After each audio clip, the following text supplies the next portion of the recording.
Batsadi ba latofatsa mogokgo wa sekolo gore o kganela bana ba bone go tsena sekolo. Ba re seno ke go gata ka tshwanelo ya bana ya go ithuta. Yo mongwe wa batsadi ba ba sa itumelang a re mogokgo o kganela morwa wa gagwe wa dingwaga di le 17 tšhono ya go ithuta. Ngwana ka nna tlogetse sekolo because of mathata kwa lapeng. Ya re ka 2022 ke re ke motsetsa sekolong. Ke ge ga ke fitla mo sekolong. Ke kopa thuso gore ngwana a boele mo sekolong. Principal ke ga gana. Barutwana ba ba kubilong kwa sekolong seno ba tlhagisitse matshwenyego a bona. Ke ikutlwe sentle. Thata gore le different tsaka tse dingwe tsa go seno. Ke sana le tsona ba di kubile ga di le tsona. Ke nna ke fila pele nna ke go boela sekolo. Ha nke ntsha mo sekolo a re ke lebe kae cause it will lead me gore ke go crime and I ke tsena gape mo crime gape ke be ke nna arrested, my future will be torn apart. Batsadi ba batla gore mogokgo a ntshiwe kwa sekolong seno. Principal a tse di beke tsa ga re a sutela batho ba diplase jaaka re batho ba diplase. Lefapha la Thuto mo Northwest la re le tsibositse mokaedi wa sekolo kgatlhano le go koba bana kwa sekolong ka ntlha ya dingwaga tsa bona. Ga go fitla go kgonagala gore re kobe bana ba ntse ba le teng kwa dikolong tsa rona. Gongwe ngwana ona o tshwarela 19 years mo sekolong sa rona a etsa grade 11. From grade 8 ne ntse re le aware gore ngwana ona o teng. Jaanong ga le go grade 11 a na le 19 years or a na le 20 years ga o kgonagale gore mo kobe mo sekolong sa rona. Mokhuduthamaga Matsemela o solofeditse go tsereganya mo morerong ono. Ke ya dimilo malusi wa dikgang tsa SABC mo Groot Marico mo Northwest.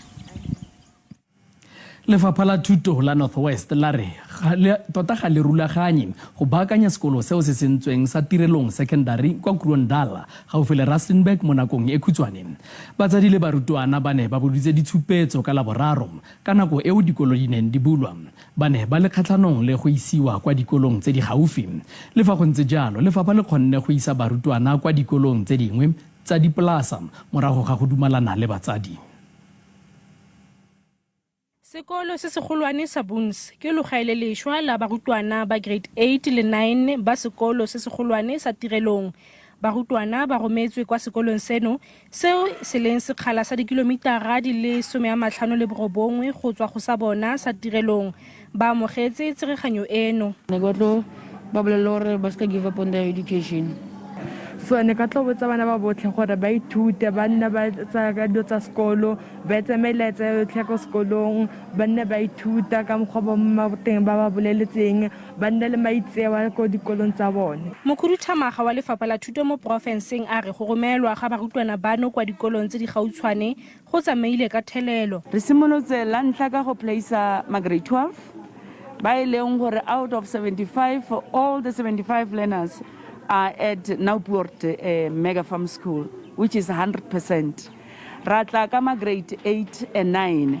Out of 95%, out of 95, 85 grade 8 learners are here, which is at most 80%, 85%. And Renalema grade 9, hape alinteng kwano. Out of 100%, we are at 56% right now. Sekolo se segolwane sa tirelong se baakantswe makgetlho le matlhano morago ga go senngwa. Matsemela a re ga bone lefapha le tlile go se baakanya gape fa gautshwane. Baithuti bao ba dirang grade 12 ba rometswe kwa sekolong se segolwane sa Newport fa ba digerata tse dingwe ba rometswe kwa Moodville Combined.